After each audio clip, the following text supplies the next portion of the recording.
I'm fine if people are anti-war. I'm not fine if people are anti-fact. Nobody's ever built 300 miles of tunnels underneath their civilians for the sole purpose of using their civilians as a shield and as a sacrifice. Every individual in Gaza could fit in Hamas's tunnels with ease. Why is it that Israel is held to not one double standard, but a whole list of double standards in war that no other nation in history has ever been held to? What is the goal now by pursuing this conflict in this way?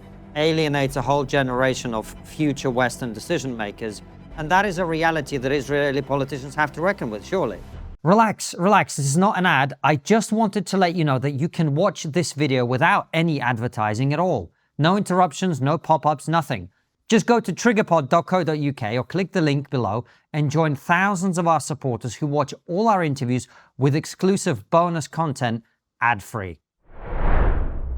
John Spencer, welcome to TRIGGERnometry. Well, thanks for having me. Long-time viewer, long-time fan. Well, appreciate that. You're one of the world's leading experts on urban combat and urban warfare, which is why we wanted to have you on in the context of what's happening in Gaza. Obviously, you messaged me somewhat irate after our last couple of interviews on Israel with Piers Morgan and Andrew Fox. You had a lot of disagreements. Before we get into all of that and your perspective on what's happening and perhaps answering some of the questions that those two guests raised that we as non-experts are not able to address, tell everybody a little about your background and what gives you the ability to talk about these issues with some authority. Sure. So my name is John Spencer. I'm the chair of urban warfare studies at the Majesty Policy Forum, also executive director of the Urban Warfare Institute. I spent 25 years active duty U.S. Army as an infantry soldier and then officer, 2 combat tours to Iraq, did the invasion, and then I was there during the height of the sectarian violence in 2008 in Baghdad to include the Battle of Sadr City. I don't rest on my own experiences, though. I've been studying urban warfare for over a decade. I started in the Pentagon, actually in a research group and advisory role to our top 4-star general of the U.S. Army in the Pentagon.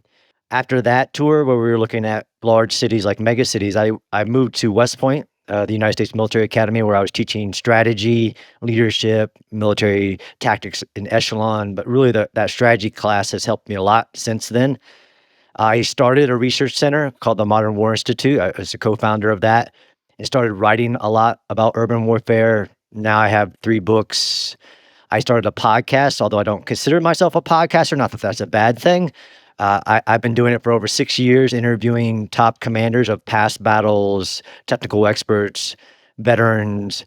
I've started in the research role, though, since 2018, really.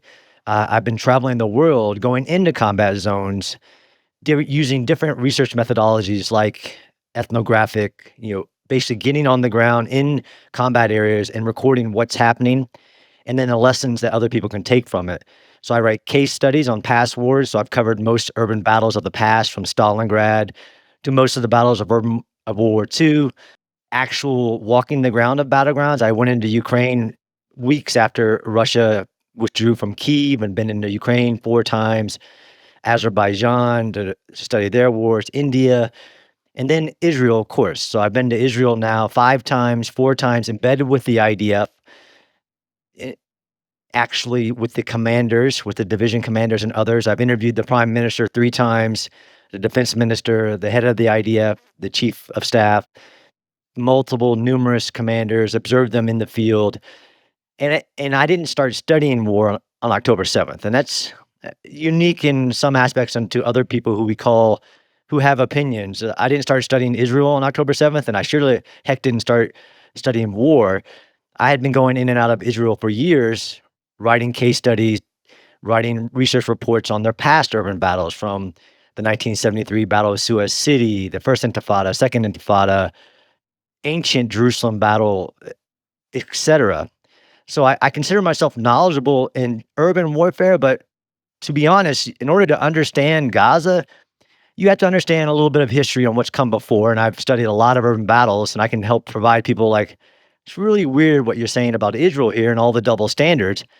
But you also have to have an understanding of things like civilian harm mitigation, which are the steps that militaries have taken even over the last 20 or 30 years, to protect civilians.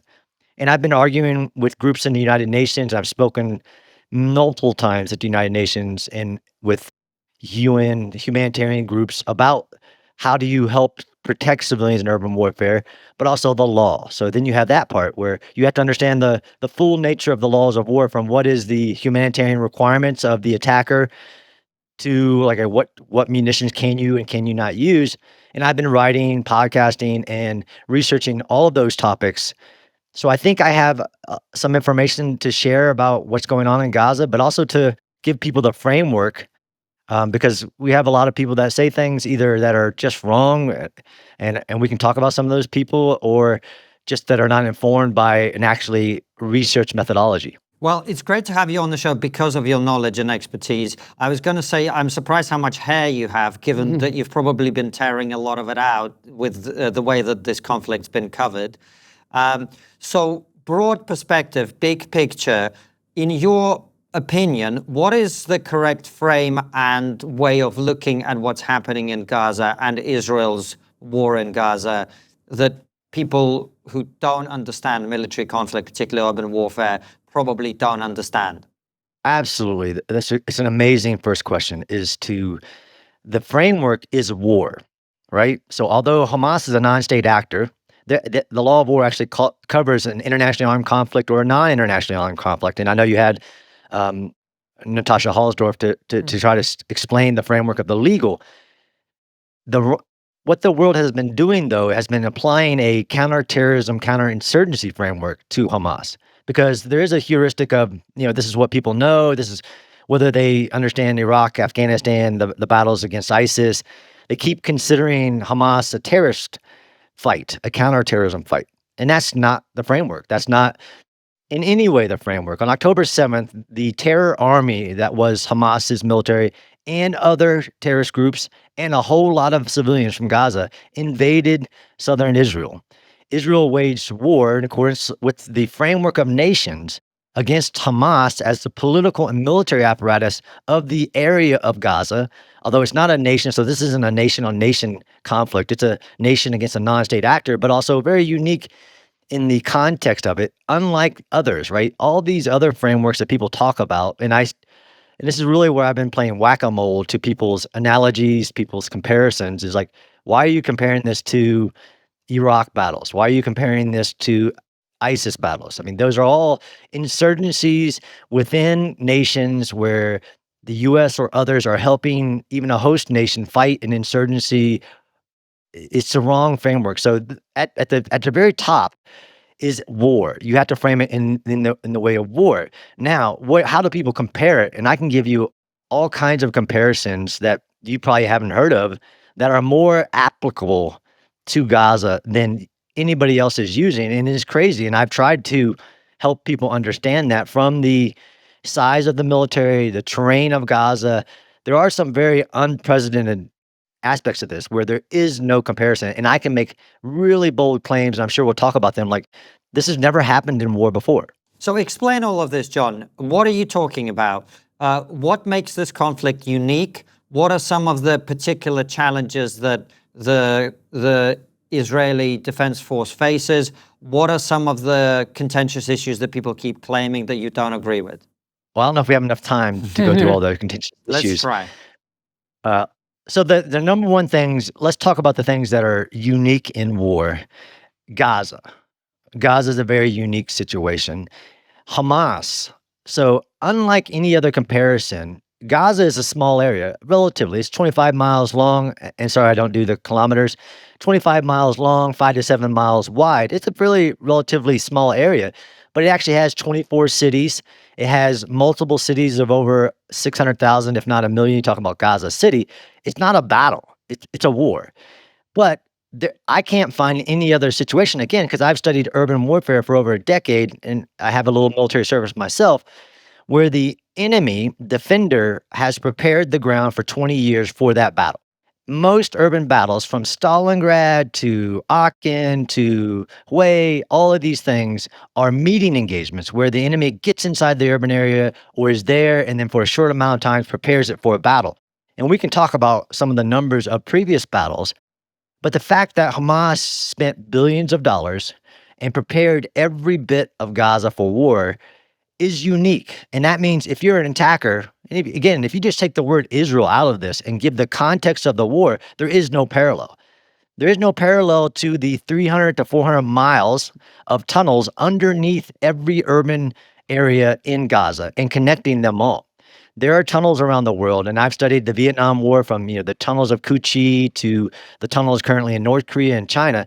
Nobody's ever built 300 miles of tunnels underneath their civilians for the sole purpose of using their civilians as a shield and as a sacrifice. That's their strategy. And I know other people have talked to you about that, is that Hamas wants its population to be killed.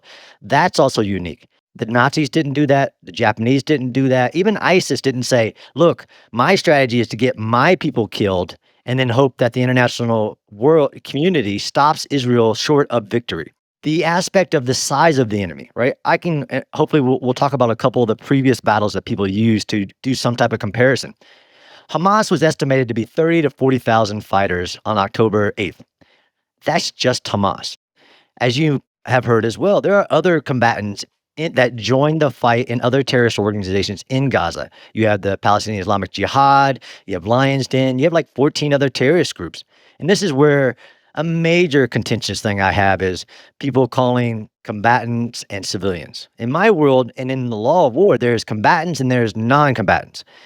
A non-combatant can turn themselves into a combatant and more easily than people think. You don't just have to shoot at the IDF or whoever to become a combatant. If you hold hostages, if you report on intelligence, if you carry ammunition, whole list of reasons. But just the size of the enemy in Gaza in a 20-year prepared defense is what it is very unique and was going to make the IDF challenge astronomically hard to even get to the enemy. The other aspect I would have liked to save it till the end is that there's never been a war, and you've challenged people on this, where the civilian population is forced to stay inside of the main combat areas. The fact that Egypt on October 8th said not one person comes out of Gaza towards the Sinai Desert. Just from a military analysis, let alone a political analysis, I can't find that ever happening, right? In Ukraine, which I've been there, 3 to 5 million people left areas, massive civilian displacement in areas that Russia invaded, even still today. Syria, every war, civilians get out of harm's way so that the militaries can have their fight and there be safeguarded or even move to humanitarian areas. Those just the variables that before the war even actually starts, before the ground invasion starts, before the bombing starts, every aspect of the war against Hamas in Gaza is unique and there is no parallel. Hopefully we'll talk about the double standards, but I can keep going because that's the other uniqueness. As I've studied, again, I'm currently studying other wars. There's no other war where Israel, if you put the word Israel in it, then there's a whole different standard in what can be done, the way they assess the war, the false claims of war crime, genocide, all these things contrary to what Israel does. This is all very unique. But war is a contest of will, so you have to get into, okay, fine, but how do you defeat Hamas? Even that standard, right? So the idea that Israel was supposed to have a day after plan in Gaza in October of 2023, like what? Okay, fine, but what's your plan? That would be like saying, okay, you started against Japan and your goal is to defeat Japan, but what's your day after plan? No, you have to defeat the enemy. You have to take his power, and then you start to work on post-conflict operations. Every aspect. The number one thing that I've been fighting since October 8th, though, has been this counting obsession. It's all a version of, which is a great book, Lies, Damn Lies, and Statistics, where the goal is to make any number as big as a number, to make it as big as a problem. And for this war, it's been a global problem. And it's just repeating the number that comes from a terrorist organization. As somebody who studies war for a living, there's never been a single battle in history, not a war, but a battle in which there is a running daily count of how many civilians are dying down to the single digit coming from the enemy inside the battle, coming from Hamas. And the reason that is because it's impossible to know how many civilians are dying. And all these other battles I can tell you about years later that they still don't know how many civilians died. But the ideal inside of Gaza, and there's all kinds of these nefarious actors who are trying to invent ways to validate Hamas's casualty numbers. If not say, no, Hamas is not right. It's actually more. It's crazy that this statistical war, that this is how many civilians are dying and how many combatants are dying. There's never been a military in history in any war who's ever been asked, look, I know your war is just, your goals are just, but what's your civilian to combatant ratio? Because that's not the way the law works. That's not the way war works. And you would actually give people, every terrorist organization around the world, a recipe for success. Oh, just make the number as high as you can. And it wasn't like this is the first time. Again, if you started studying war on October 7th, you could probably imagine like all kinds of stuff. This is the worst I've ever seen. Okay, have you studied any other war? Have you ever studied any other humanitarian aid operations? No, okay, then I can show you other times when it's worse and worse and worse. And the numbers and the chaos, even though the context of Gaza is so unique that the world won't even acknowledge it, right? So the fact that going back to Egypt, and I just interviewed the Minister of Defense again to validate that in the last 21 months, not one delegation, not one nation, especially the UK, have ever brought up the topic of what about Egypt? Couldn't we move the civilians out of harm's way? Couldn't we get them out of the Hamas hands and set up a humanitarian area in the Sinai? Not one delegation brought that up. So you have to ask the question, like, why is that? Why is it that Israel is held to not one double standard, but a whole list of double standards in war that no other nation in history has ever been held to or would be if it happened to them? But John, And I know there's a you lot to unpack in what you're saying, but on the Egypt thing, I Yep. would imagine what the pro-Palestine people, so to speak, would say is what Israel really wants. I mean, Piers Morgan said this on our show. What Israel really wants is to displace the civilians from Gaza, is to get rid of the Palestinian Arabs who live there. Therefore, they would love nothing more than for those people to flee to other countries. And the reason that the neighboring countries don't want that to happen, A, they already have hundreds of thousands of Palestinians from previous eruptions of this conflict. We know that in many countries to which those groups of people have fled, that has caused a lot of instability. Egypt is a poor country with its own security problems. And so they don't want to play into Israel's hands and facilitate Israeli quote-unquote ethnic cleansing on the one hand, and on the other hand, they do not want to destabilize their own societies. Organ meats are some of the most nutrient-dense foods on the planet, rich in B vitamins, iron, and bioavailable nutrients that most modern diets are missing. But let's be honest, most of us aren't about to stop pan-frying liver every day. That's where Hershey Organic comes in. They make organic grass-fed organ meat supplements, liver, kidney and heart from British cattle, freeze-dried to preserve everything your body needs. No fillers, no gimmicks, just real food in capsule form. Check them out at hirschorganic.com/trigger.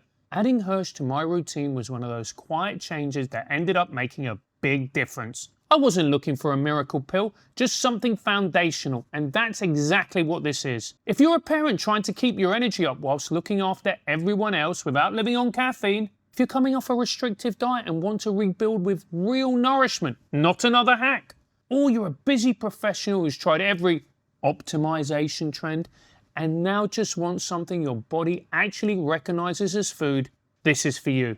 The reason I trust Hirsch isn't just the product, it's the people. Hirsch was founded by a mum who went deep into nutrition after her son was born. When she couldn't find clean, organic, convenient organ meat supplements that met her standards, she made them herself. This is a company that cuts no corners. They're fanatical about sourcing, transparent about every ingredient, and absolutely committed to health over hype. This is what real nourishment looks like. Check them out at hirschorganic.com/trigger or find the link in the description of this episode. Yep. So there's two things here. One, I can't help people that have BDS.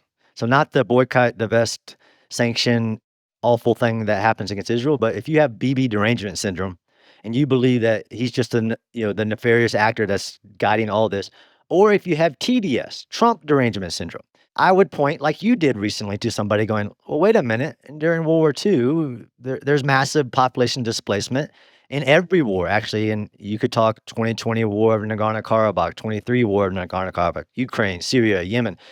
Population displacement is historically exactly what happens to get civilians out of harm's way. Now, I'm not, people want to put me in a bucket of pro-Israel or put other people in the bucket of pro-Palestine. I think that's not the right framework. I'm pro-truth. And some people are anti-Israel. That becomes a fact. They actually don't care about Palestinians or the cause. So if somebody's so adamant that Israel just wants to eradicate people, you don't listen to the words of actually Israeli leaders, like Minister Dermer, who's the Minister of Strategic Affairs, who has said, like, in the beginning, like, absolutely, pass a UN Security Council resolution saying that the people can come back after Hamas is defeated. But mainly, I would say, and I hope you can put it in a picture, take out a map, look at where Gaza is, and look at where the Sinai Desert is, and then look at where Egypt is. There's a massive area. So I think it's bullocks that's the excuse that people give. And one, historically, it's never been the case. And they're actually prolonging the war. They're actually causing civilian death. All you would have to do on October 2023, right afterwards, Egypt launched a armor brigade and many other troops to the border to make sure no civilians got out. They built a new wall. There's actually 3 walls. They built a new wall to make sure that nobody got out. Now, if you're so adamant that you think that Israel, and there is this, in a lot of these positions, there's this nefarious Israeli theory underneath it. Like, they're trying to do things sneakily. They can't do it in the open, so they have these ulterior motives. Like, look, I look at it as a war objectively as possible. The fact that you say Israel, because you think they're nefarious, can't move the civilians out of the harm's way. You're not even if you're United Nations and you want to create a humanitarian area where there won't be chaos, where Hamas won't cause the chaos, you could build a humanitarian area, and we're talking 2 million people. I fought in a neighborhood of Baghdad that's 2 million people. It isn't the scale that's the problem.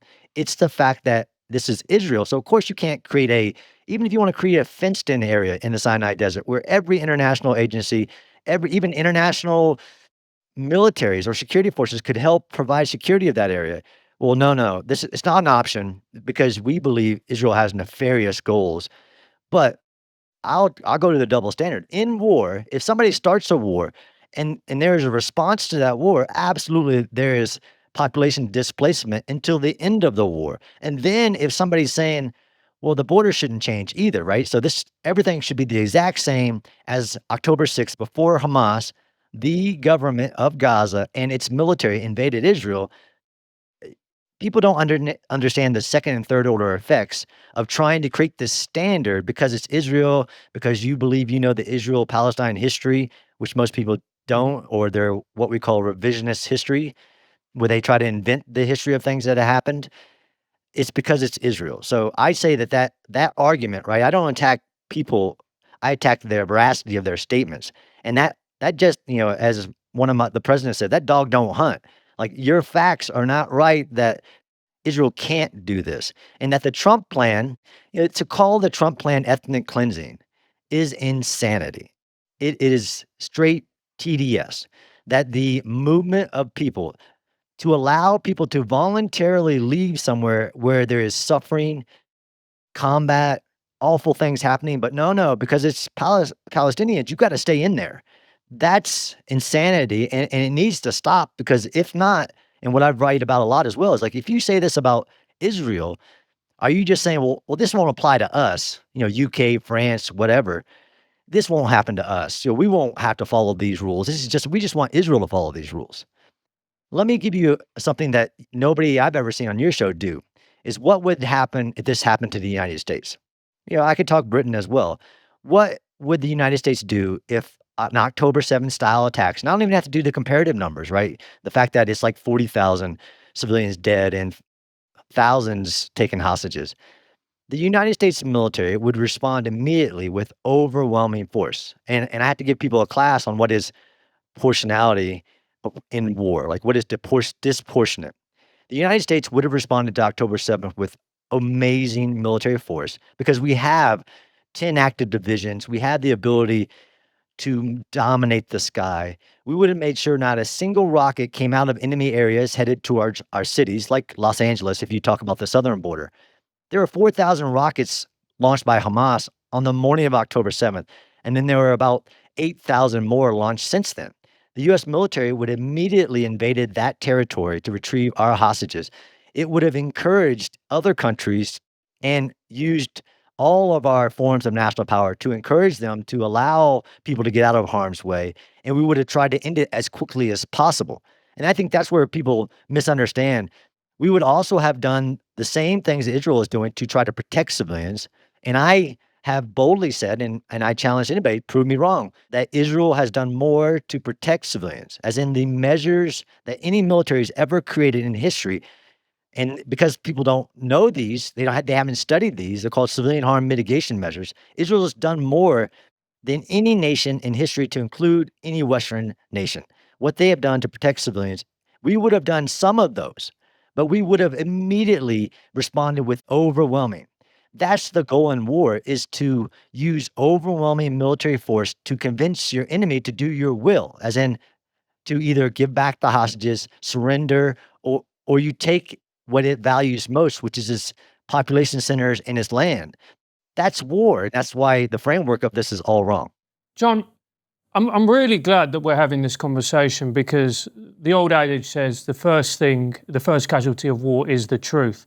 And one of the difficulties that has been for me when I've been following this, because we've been conducting these interviews, and I'm sure everybody, is working out what is true and what isn't. So let's talk about the casualties. How do we know that these casualties the stats are accurate, or as accurate as they possibly can be? They say women and children killed. What do they mean by children? Does that mean up to the age of 18, 21? Women, could these women be combatants as well? Explain a little bit more for us. Sure. One, I've already explained that nobody in the history of war has ever been asked, but what's your civilian to combatant ratio? Nobody's ever taken the enemy's word on the casualty count. But fine, even if you took the enemy's casualty count, so Hamas, the Gaza Health Ministry, one, if you believe that there's a number or a story or a photo that leaves Gaza without the permission of Hamas, then you're biased. Mhm. So of the casualty counts, and I know I heard Piers Morgan say there's been 20,000 kids killed in Gaza, which is a lie. Not, I really find it weird that people that are just anti-Israel will say numbers that even Hamas doesn't say. You're absolutely right if we talk about children, right? Because that's really where they go to. Like, John, I don't care that you say Israel has done more. They're not effective. I'm like, that's not true either. The Hamas Gaza Health Ministry numbers have been shown to be methodologically and statistically, even data centrically wrong, full of errors, full of double names. Um, have you ever asked any of these people that use these numbers, have you seen the Gaza Health Ministry list of people who have died by natural causes? No, it doesn't exist. So 20,000 kids, supposedly. You're right. The United Nations puts kids at 18. Mhm. So that's a list of people, anybody below the age of 18. I joined the military at 17. I would have been on that list. The fact that Hamas has radicalized the entire population and deploys child soldiers, they don't care. Nobody cares. But what about the babies, John? I'm like, okay, I absolutely agree. And this is the insanity of, you want perfection in war? You want a bloodless war? The laws of war account for civilian death and say you have to take everything reasonable and feasible to prevent it. And Israel has done that. But back to the numbers.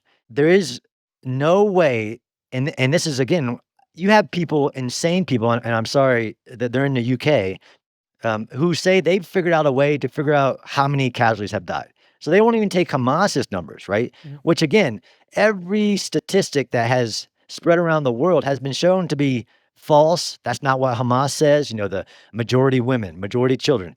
False, false. The fact that they can try to say, well, this many innocent civilians, and this is where I really, as an analyst of multiple wars, is that we believe, not me, but other people, that there is somebody in Gaza who can point to a body, even if it's an adult male, and say, well, that person was a combatant and that person was not a combatant. They weren't partaking in the hostilities. Is there civilian death in Gaza? Absolutely. It's a war. And Hamas kills people themselves. I mean, over 20% of Hamas's rockets, so over 13,000 rockets they've launched at Israel, have landed inside of Gaza, killing Gazans. They go on the list. Really, anybody who's died for any reason goes on the list. If you were a Hamas terrorist who crossed the border into Israel to kill, slaughter, rape, and maim, and died, you're on the list. The list is insane, but and other people have picked it apart from a data perspective.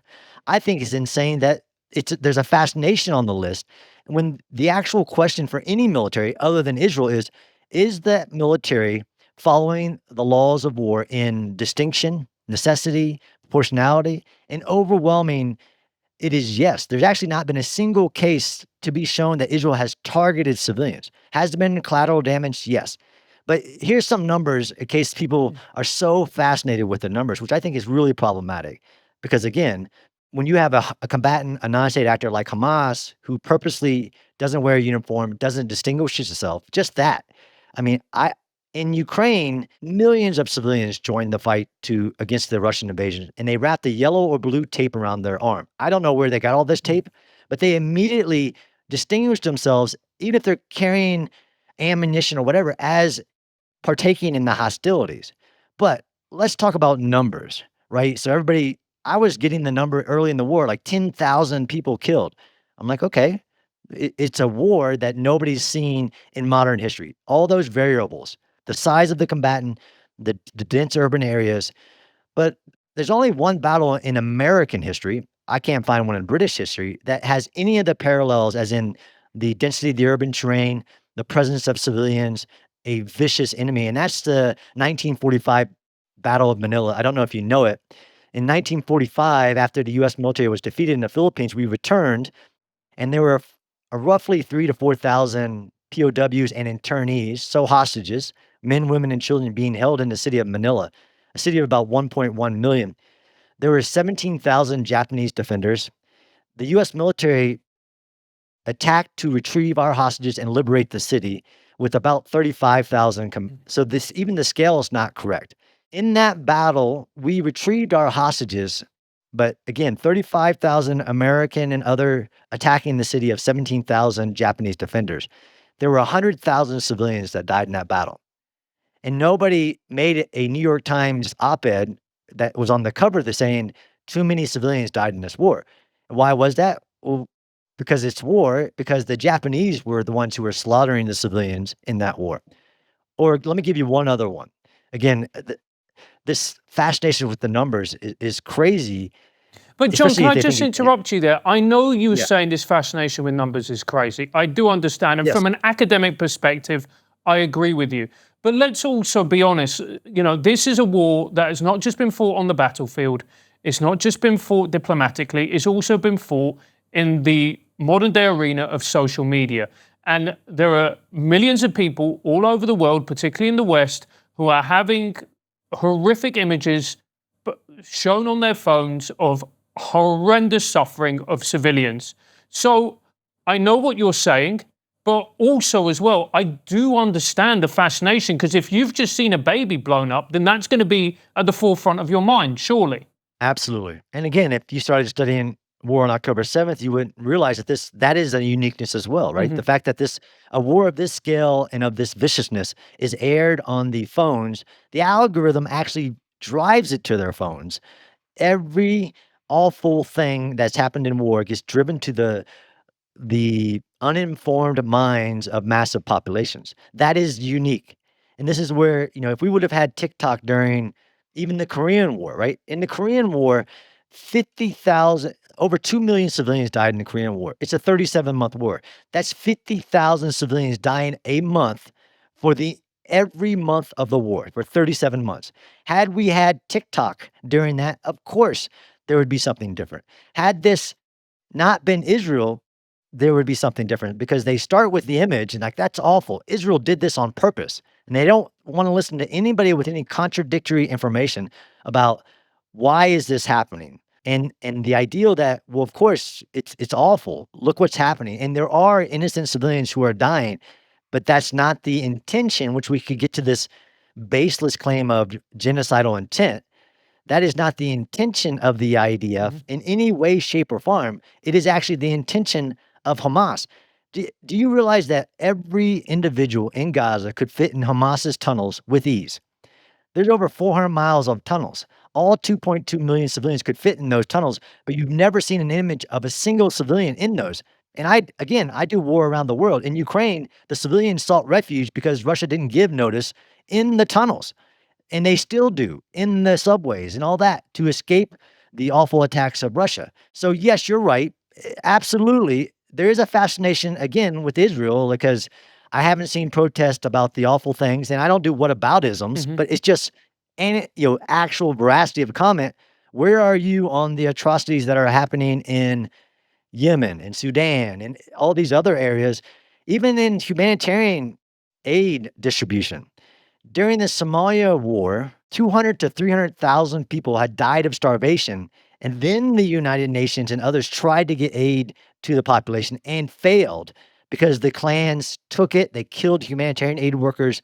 I'm fine if people are anti-war. I'm not fine if people are anti-fact on what is happening in Gaza.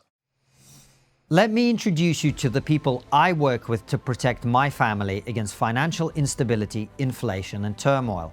For me, one of the best ways to safeguard your wealth is by investing in gold, and that's why I trust the Pure Gold Company. Here's a tip. If you buy UK minted gold coins like sovereigns, you won't pay VAT when you buy them or capital gains tax when you sell them. All the profit is yours to keep. And the best part? Gold is completely private investment. It's outside the banking system, so it can't be manipulated by governments or anyone else. Unlike digital assets, it's yours in the truest sense. The Pure Gold Company is trusted by first-time investors and seasoned professionals alike. What I really appreciate about them is their knowledgeable, pressure-free approach. They explain everything clearly so you feel confident about your decisions, and they never push you to buy. Physical gold has stood the test of time as a store of value, and it offers peace of mind that other assets can't match. It's reassuring to know that even if the banking system falters, your gold and its value remain safe. Whether you're looking to diversify your investments, protect your savings, or just gain the security of owning a real physical asset, we highly recommend the Pure Gold Company. Click the link in the description or go to pure-gold.co/trigger to get your free copy of the investor guide. That's pure-gold.co/trigger. Take control of your financial future today. So, and I'm glad we talked about the aid situation because, again, explode any myths. I've been reading about this. This may be completely incorrect. Was there a 3-month aid and food blockade by the IDF preventing food and aid entering Gaza? No. So there was an 11-week. Is that 3 months? No, that's 2.5 months. An 11-week pause.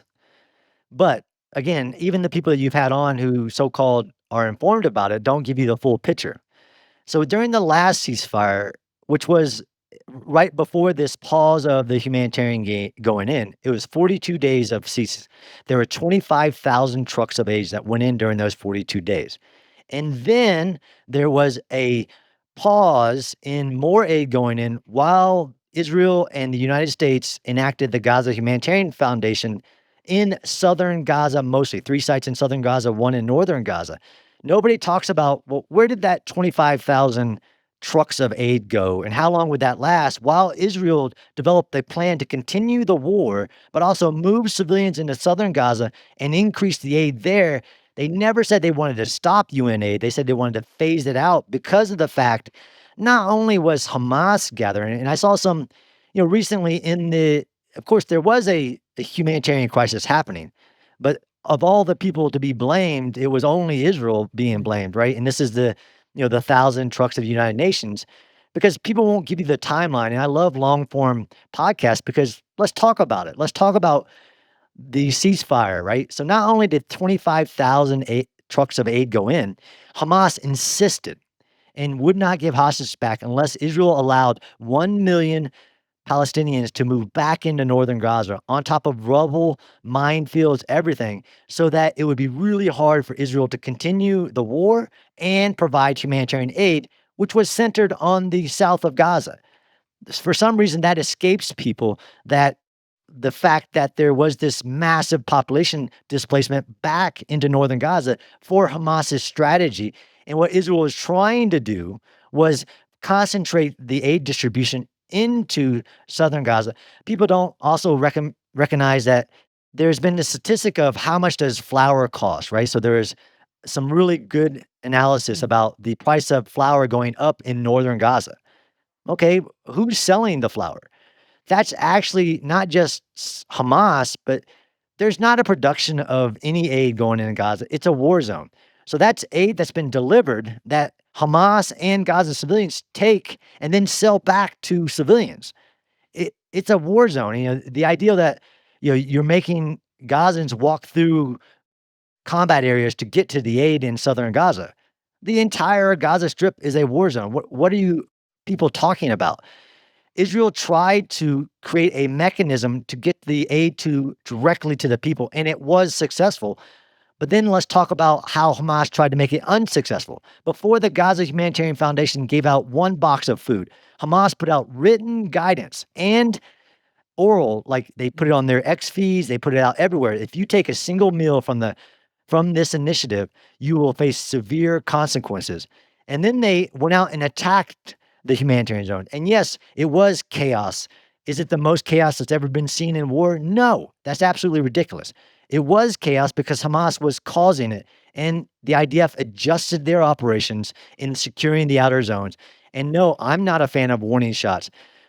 What I'm not a fan of more, though, is people that selectively take the facts and paint the story with that nefarious, bad Israeli intention here is that they were trying to starve the population. Absolutely not, right? This is the idea of how much aid, not just food, medical supplies, field hospitals, new water pipes that Israel has done to try to get to the people. And we have to talk about even the people being a part of this.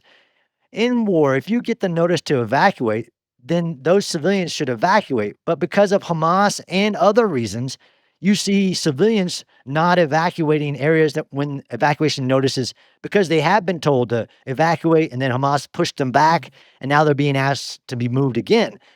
The insanity here is the nefarious Israel was trying to starve the population as a mechanism of warfare, and that's not true.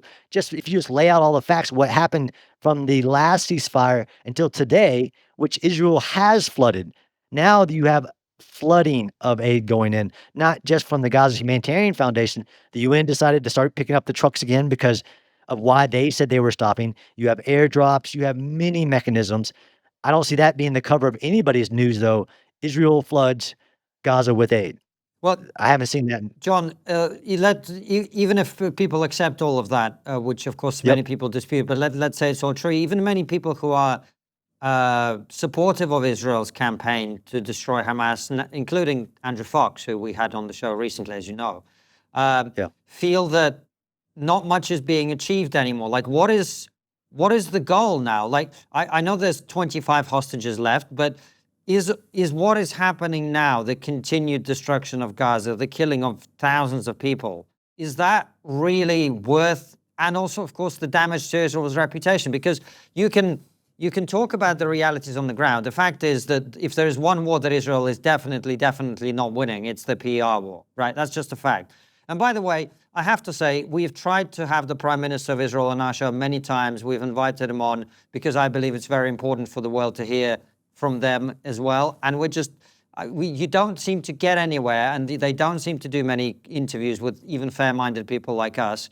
So it just feels like their side is not really putting out their message in the way that you might be. But my question to you is, which is what I'd like to ask them really, is what is now being achieved by continuing this war? What is the rationale here? I don't attack people, I attack veracity of statements. Has Israel been successful at achieving its goals in the last 21 months? One, we have a fascination with short wars. The idea that if you accept, which again, if people, everybody can have their own opinions about the war, but they can't have their own facts. Okay. They can't have their own facts about what Israel has done and what Hamas has done. Okay, well, let's talk about the facts. What are Israel's war goals? And then we can assess whether they've achieved them, and also whether continuing the war helps to achieve more of them. Right. So if you study war, then this is why I wanted to interview the Prime Minister the Minister of Defense, and the head of the IDF. Just that chain is how, somebody recently said on your show that this is just for political reasons. And like, okay, war by definition is the pursuit of political goals. Israel's 3 goals have not changed since October 8th. And if you listen to the prime minister, Minister Dermer, everybody in Israel's political military apparatus, the goals have not changed. Number 1, return the hostages. Israel has returned, through the use of many forms of national power, both military and political, over 200 of the 250 hostages in less than 21 months. Against a irrational actor who will only give up hostages if they think they need to in order to pursue their strategy of surviving the war. So number 1 goal. Number 2 goal was to dismantle Hamas's military and remove them from power in Gaza. Hamas no longer has a military. On October 8th, it had a vast military of over 5 brigades, 24 battalions, 40,000 fighters, 20,000 rockets, the ability to defend ground. That was arrayed across the Gaza Strip. It no longer has as a military. Does it have a guerrilla force? Yes. Does it have a lot of radicalized people who are willing to continue to fight? Absolutely. That's not the measure of effectiveness, though. Is Israel been successful at destroying Hamas's military? That's a fact. They absolutely have, and they are continuing that operation. The fact that the average age of a new Hamas recruit is 16 seems to escape people. Yes, there are new Hamas recruits. The other one is to remove Hamas from power, right? Hamas was the political apparatus that invaded and ordered its military, its terror army, to invade southern Gaza. Israel has attrited Hamas's governing capabilities. You have clans rising up. They're writing op-eds in the Wall Street Journal about, I am not Hamas. I am controlling southern parts of Gaza. Israel has been successful at taking the power from Gaza. Yes, it made missteps in the trying to wrest that main source of power. And there's new statistics out just yesterday about how much money Hamas has made since October 7th to pay its fighters by taking the aid. And then lastly, so 3 goals, if I'm not being clear: return the hostages, dismantle Hamas's military, remove them from power, and ensure that Gaza never threatens Israel again. And Israel has continued to establish a border area and expand that very difficult situation that was the border between Gaza and Israel since October 7th. So if somebody says there's nothing being achieved here, or there's nothing that has been achieved, they're just not right. That the idea that should have stopped the war, right? So, I heard somebody say, after the death of Yahya Sinwar, you should have just ended it. There was no successes being made, and you were hurting Israel's reputation on the international stage. And you could talk about this ridiculous stuff about a 2-state solution and threatening Israel to stop the war. Again, take out the word Israel and take out the word Palestine, and just, if we were just to do this on paper, this is what happened on a country is invaded by a terror force. All these things happen. The other country waged war with these goals. We wouldn't be having this question of they're not achieving anything in this war. And the idea that you could do this in 21 months, again, that you could do this quickly under the constraints, right? Again, the United States and no other nation would have done it this way because they wouldn't have been forced to, right? The 6 months of don't go into Rafah. You gave the enemy a safe haven. Now the enemy still has safe havens in Gaza City, where they have never evacuated. They have in Deir al-Balah and in the humanitarian zone that was forced to be made. Absolutely, Israel has the right to continue the operation, and all these double standards that it's being held to, it's still fulfilling, even though they're not right. So where does this go? Israel has to remove Hamas from power, not just for the safety of Israel, but for the safety of the Gazan people, to not be used as human sacrifices in the overall goal of Hamas, which has never changed, which is the destruction of Israel. I don't know if you saw recently how it thanked Keir Starmer about his threat to Israel and said, look, Britain, thank you for threatening Israel to recognize Palestine as a state in September, but make sure we're clear, we want Jerusalem to be the capital of that Palestinian state, and we don't want Israel to exist in it. John, there are people who are going to say, look, by continuing this war, you're effectively playing into Hamas's hands. What Hamas wants is to delegitimize Israel on the world stage, to make themselves look like the victims.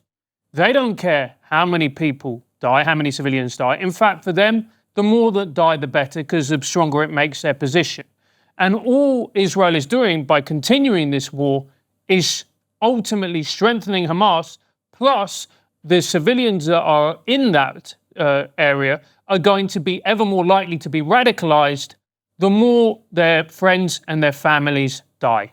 Yeah, it's a great question. And I heard, the great military theorist Dave Smith try to invoke insurgency math in this war, right? So, the ideal, again, counterinsurgency theory, where you have to protect the population because there's a small amount of enemy that are using the protection of being hidden within the population, and you need the population support, all of this, that you're creating more terrorists than you're killing. If somebody was to apply that math to war, then World War I, World War II, Korean War, there would be no war fought. If you have to take in the opinion of the enemy's population towards its support, right? If you look at Japan, if you would have polled the Japanese population during World War II, 100% would say, continue the war. The emperor is a deity. We will die for him. In war, against your enemy's military and political apparatus, you are vicious against them. You deal with the radicalization of the population after you have achieved victory. And again, I go back to, if you're saying, it's the cost have been too much, this makes Israel look too bad despite the facts, you should just stop. Then you're saying that anybody who repeats this sequence of the numbers game, the information operations campaign, the demonization of the military doing everything physically possible to protect civilians, then you're saying that, one, you want Hamas to stay in power in Gaza, and it is Hamas, not last year, today, that says, thank you, and we will rebuild, and we will continue to do October 7th attacks over and over and over again. That's a fact. That's what people are saying if you say stop the war now. Now, other people will say, like, oh, we agree Hamas can't stay in power. Then what's your idea of how to do this differently? And this is, again, even the last few people you've had, like, I don't know how to do this, but not this way. Mm-hmm. Like, well, I can show you how this has been done in any other war. Step one, remove the civilian population out of harm's way. There should be a where's the protest for Egypt to allow the civilians to get out of harm's way so that the killing of civilians that Hamas is putting in the way stops? None, not one. I really push back at this idea of Israel is only damaging itself by continuing the war. We wouldn't say that about anybody else in any other similar situation. Yeah, but John, there's a big achieve difference victory. here. Forgive me for interrupting. There's a massive difference, which is Israel is a small country that relies on the support of its Western allies to be able to survive and function in a way that the United States doesn't have to reckon with. The reality, you can think that this is a public perception game, which doesn't matter to you as a military analyst, and I understand that perspective. But the reality is, if Israel, by pursuing this conflict in this way, alienates a whole generation of future Western decision makers, that will affect its survival over the long term. And I would argue that Israel is losing the PR battle in the West, and you are going to see people who are in their 20s and 30s today who are going to be making decisions about military aid to Israel 10, 15 years from now, who are being radicalized to an anti-Israel position by what they're seeing. And that is a reality that Israeli politicians have to reckon with, surely. Absolutely. And this is, I will not deny that Israel hasn't lost a PR war. It never fought a PR war. Right. It's horrible at PR. And I'm pro-truth. So I'm telling you what I've learned from studying the war firsthand and interviewing these people, or how it compares to other situations, which is this, comparative analysis is a research methodology. But here's where I'll draw that line about it should matter. Absolutely. You can win every battle, but lose a war. That's, Vietnam, you name it. That is absolutely. The fact that I'm a military analyst because I study war, which means I factor in what is the political goal and what is the political context of the war. Again, the Bibi derangement syndrome is that it's just him. He has a lifelong history of or goal to strike Iran, which is rubbish. I mean, that's insane hyperbole and not true. The damage to the PR war, right? So if you think that because Israel is continuing the war in Gaza, it is detrimentally hurting its status as a nation. Okay, well, let's talk about what it did to Hezbollah, which is ridiculous of Piers Morgan to say, well, if it can do this to Hezbollah, why can't it do to Hamas? Like, that's just showing your ignorance on the complete context. Well, give us that Israel has context. Explain the difference. it's not a short answer, right? That's why these hosts want your 30-second talking You've point. got time Not here. you, not you. Explain it to us as long as you Yeah, need. Go not for it. you. Okay. Yeah, not you. Right. So Hezbollah in southern Lebanon was a terror army with a nation, right? It had political power, had military power, but it was focused on southern Lebanon. It had over 100,000 fighters, over 100,000 mid to long range or short to mid range rockets. It was a vast enemy that Israel was focused on. And you could talk about, yes, it made it not focus on the threat of Hamas and all that information that was going on. Israel was successful because it had infiltrated Hamas intelligence and not Hamas, Hezbollah. Yeah, Hezbollah. It had infiltrated Hezbollah. Just from a demographic situation, if you just as a analyst give the variables of what all I told you about what Hamas had built, Hezbollah could not build that in southern Lebanon. Hezbollah is a segment of Lebanon's population. It's a very diverse society that isn't fully radicalized towards Hezbollah's goals of destroying Israel, which is the Islamic regime in Iran's goal. So Israel was able to infiltrate Hezbollah's supply chain, its intelligence, even to be able to know where every single rocket launching location was because it's not underground in most cases. And step one, like I said, in a war is remove the civilian population. And what did Israel do when it started operations against Hezbollah? Give notification, and the entire population of southern Lebanon left. Nobody talks about what are the civilian casualty counts in Israel's war against Hezbollah because it's so low it doesn't make for news against Israel. They were very successful because they were able to infiltrate this terror army within a society. That's a lot different than the context of the urban terrain, the radicalization, the diversity of the society that was Hamas, or even the goals. I mean, Nasrallah pulled back Hezbollah when Israel started his operation. It didn't fully fight. So there's so many reasons why Israel was able to defang Hezbollah. It didn't defeat Hezbollah. It wasn't its goal, right? So, like, will you acknowledge the fact that the goal in Gaza is the removal of Hamas from power and its complete military capability? That's not what the goal was with Hezbollah. The goal with Hezbollah was to deter them to stop launching rockets at Israel, and that was achieved. Same thing with the Islamic regime in Iran. What was the goal? So going back to, is Israel weaker today because it's continuing? It defanged Hezbollah. It deterred Iran and had the United States join in its efforts to prevent Iran from getting a nuclear weapon. Not a single one of the Abraham Accords deals fell apart. You had Arab nations defending Israel during this war. In 1948, there were 5 Arab armies that attacked Israel. In 1967, there were 3 Arab armies. In 1973, there was 2 Arab armies. Now you have Arab nations protecting Israel in the Middle East. You had the new Syrian government, which is a former terrorist organization, knocking drones out of the sky that were headed towards Israel. Jordan was helping. Other nations was helping. The idea that somebody would say Israel is secluded on the global stage, it's done generational damage to its reputation is not true based on the facts.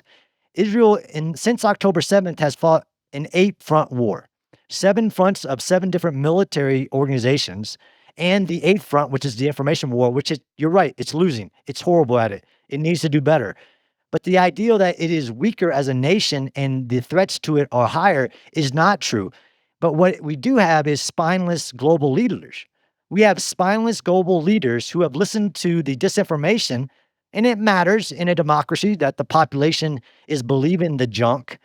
But you've had others who have stood up as leaders, not just the United States and President Trump, saying, what are you talking about? Of course, Israel has the right to continue operations in Gaza. And how about somebody stand up and help? Let's talk about who else has ever been attacked in history and what nation has come to their aid. What nation has come to Israel's aid?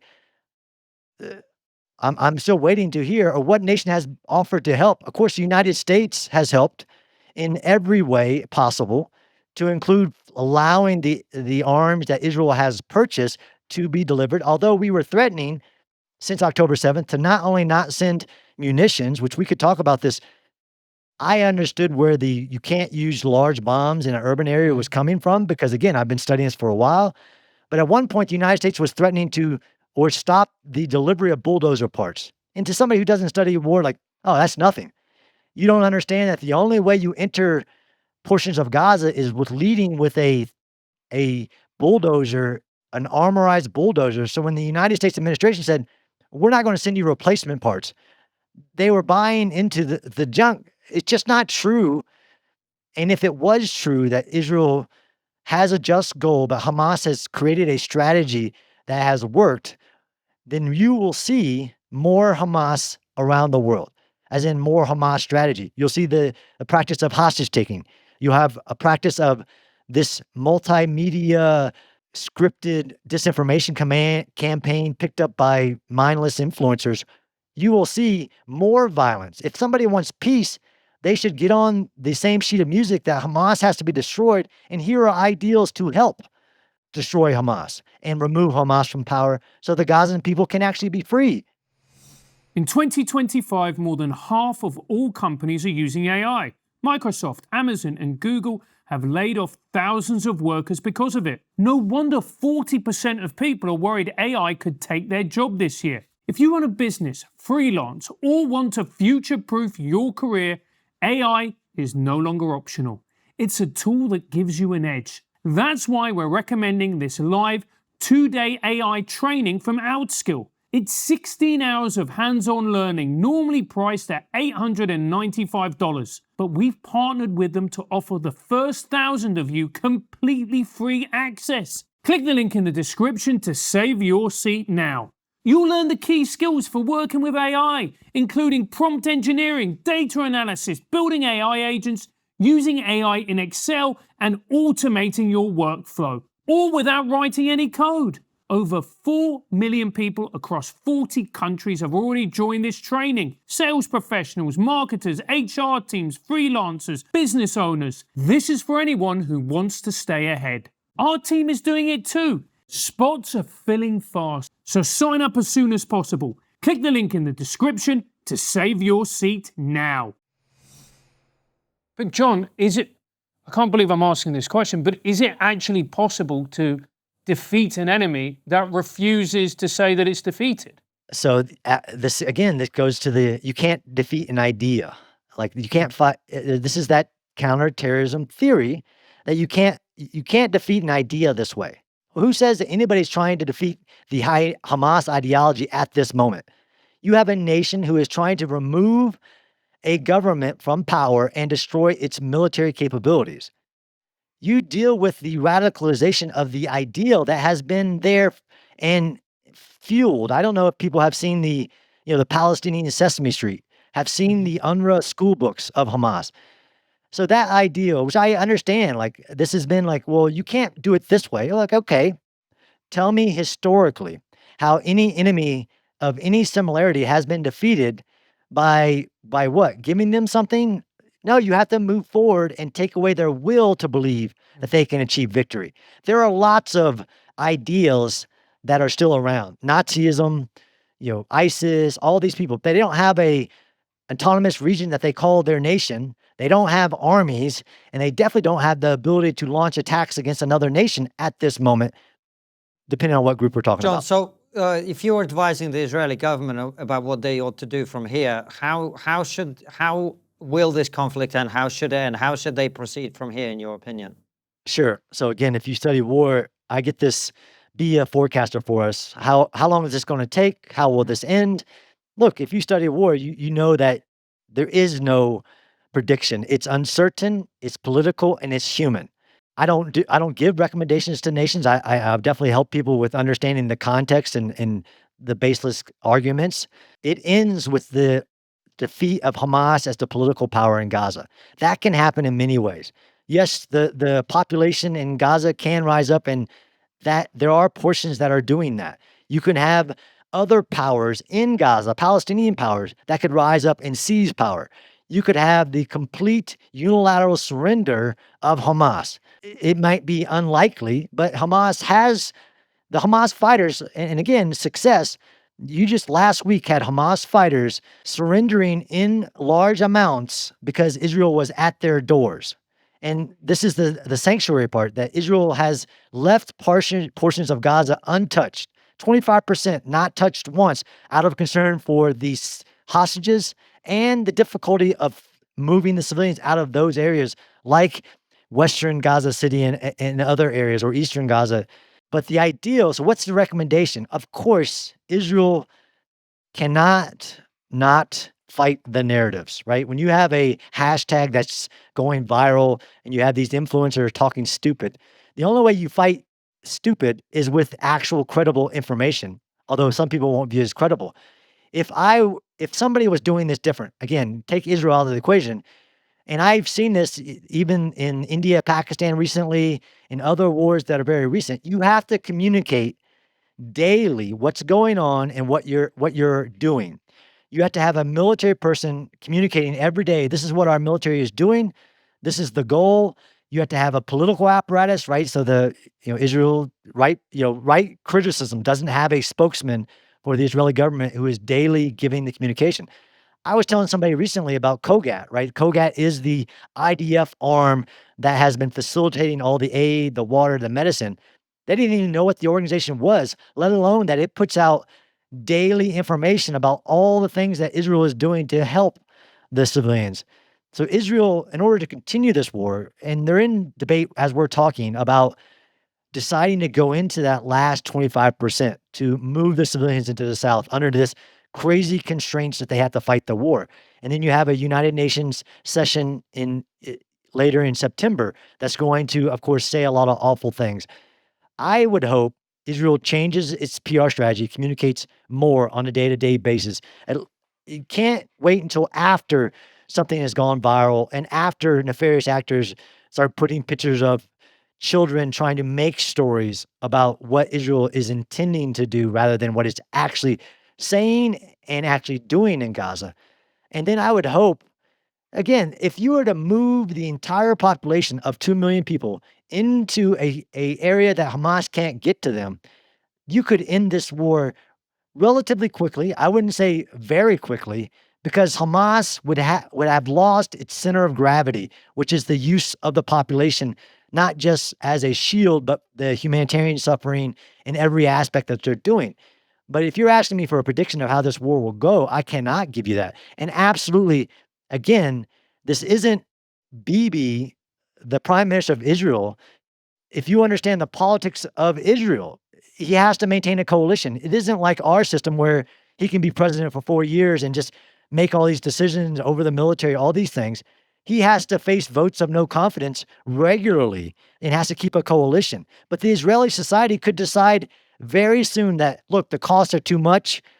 I know that we have the just goals that we have, but we don't want to pay the price in the loss of soldiers and the hostages, what they're doing to the hostages, which is awful.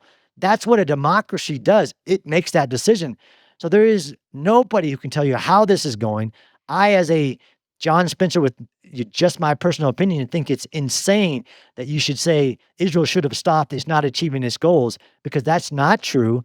And if you're saying that about Israel, every democracy that ever fights a war, especially for its actual defense of its nation on its borders, will not be able to going forward. Well, this is why I say that I'm just shocked at the PR approach from the Israeli leadership, because, no offense, John, but you saying these things doesn't really cut through the same way as if Prime Minister Netanyahu was sitting there and making these same arguments to our audience. Like, I'm just shocked at the fact that they're not pursuing a communication strategy of actually telling people what it is that they're doing and why, because in that vacuum, you are getting all of these narratives that you talk about being perpetrated with no pushback. And it creates a media conversation about this that I think is completely divorced from reality.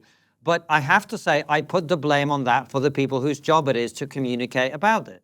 That's a fair criticism. Although, I like to say that, some of these people that you talk to, Again, I'm as pro-truth. I bleed red, white, and blue. I'm an American. I am pro-truth because I understand why it matters for the rest of the world, every other democracy. And criticism is absolutely, but when you try to balance criticism with like, yeah, but they're doing all these things wrong, like demanding perfection. So even in its information operations, when it has communicated and nobody is reporting on those communications, when it reports COGAT, again, daily, gives out what they're doing to alleviate civilian harm, nobody cares. The prime minister absolutely has communicated the goals repeatedly, has communicated that their war is not with the people of Gaza repeatedly. But you have people like, well, I don't care about that. This is what they're doing. This is the effects of their operations, which is insane. Or even, I think one of the greatest spokesmen that Israel has is Minister of Strategic Affairs Dermer, who was the U.S. and the Israeli ambassador to the U.S. He has communicated on multiple podcasts and multiple interviews. This is what our goal is. This is what our goal is not. This is, of course, we have the right, we are trying to alleviate the harm to civilians, all these things. You need to do better than that, of course. But there's also people who don't want to hear, right?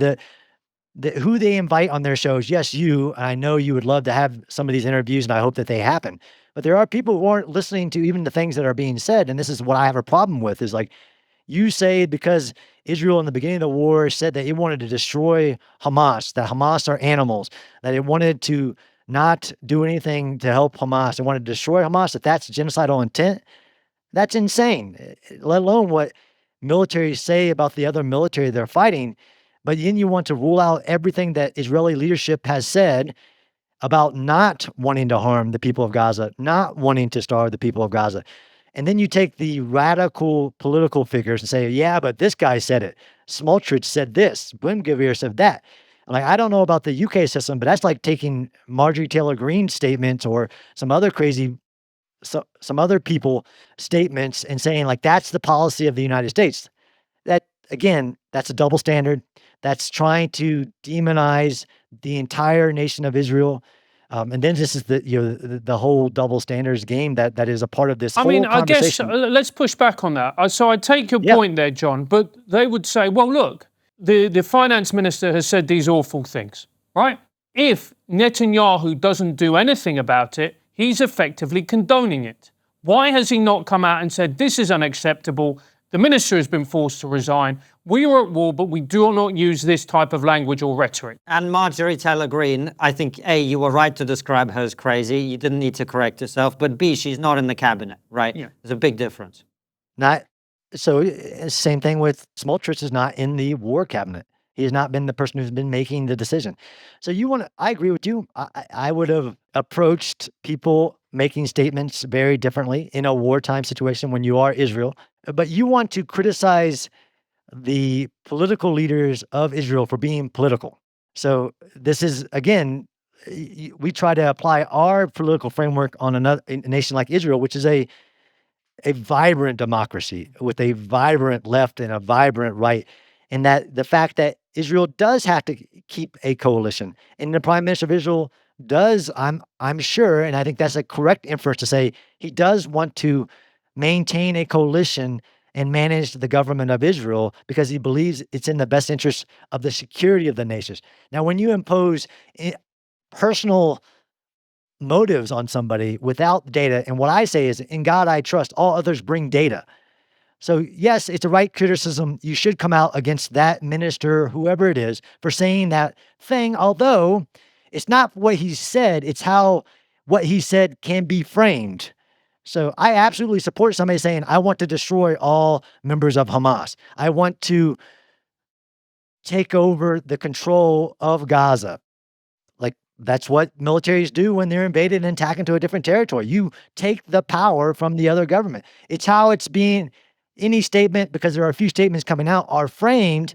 It doesn't matter what they say after that. It's just, I'm going to take that little tidbit. Yes, you would think you'd learn, like, stop saying, keep your mouth shut. But if you want to criticize Israel's political leaders for being political, as in trying to keep a coalition separate of the just, reasonable, what every other nation would do for the goals of the war, then I have a little bit of pushback on that. On if you understand that the prime minister of Israel has to maintain a coalition, or if not, the government falls, and then you have to have an opposition leader, all these things, then that's just not being reasonably and objective. But when you put ulterior motives on people's intent, then I have a problem with that. Before John answers the final question at the end of the interview, make sure to head over to our Substack. The link is in the description, where you'll be able to see this. Despite Israel's best efforts to avoid civilian casualties, it is still being accused widely of genocide. What impact do you believe this war will have on the public's view of future wars, and what impact will it have on the strategy employed by the militarily weaker side? Rebecca asks, what's the greatest misunderstanding about modern warfare that you want eliminated? Question from Daniel, who said, you mentioned the term double standard a number of times. If this double standard exists, why do you think it does? Because it's Israel. John, thank you for coming and giving us your perspective on this. I really appreciate it. We're going to go to questions from our audience, which we've got a number of great ones lined up for you. Before we do, though, the last question in all our interviews, as you well know, is what is the one thing that we're not talking about as a society that we really should be? I think we're not talking about the complete reforming of the Middle East that has happened since October 7th. Not just what was happening in the Abraham Accords, but the dismantling of the Islamic regime's Ring of Fire, which had been allowed to grow for decades under lots of people's leadership, that the Islamic regime isn't close to a nuclear weapon, that even the United States has created multiple trade agreements that are about peace and prosperity in the Middle East. It seems to be, again, if it bleeds, it leads. And for some reason, if it makes the Jews look bad, then it leads as well. Nobody's talking about the actual peace and prosperity, the fall of the Assad regime, all of these things that are happening that are of a positive note in the Middle East. And it's actually a complete generational change for the Middle East. The things that are happening, the weakening of the Islamic regime's hold on the Middle East, the strengthening of the ties with Saudi Arabia, Kuwait, all these other individuals. Nobody's talking about that. All right, John, thank you very much. Follow us on over to Substack at triggerpod.co.uk, where we ask John Spencer your questions.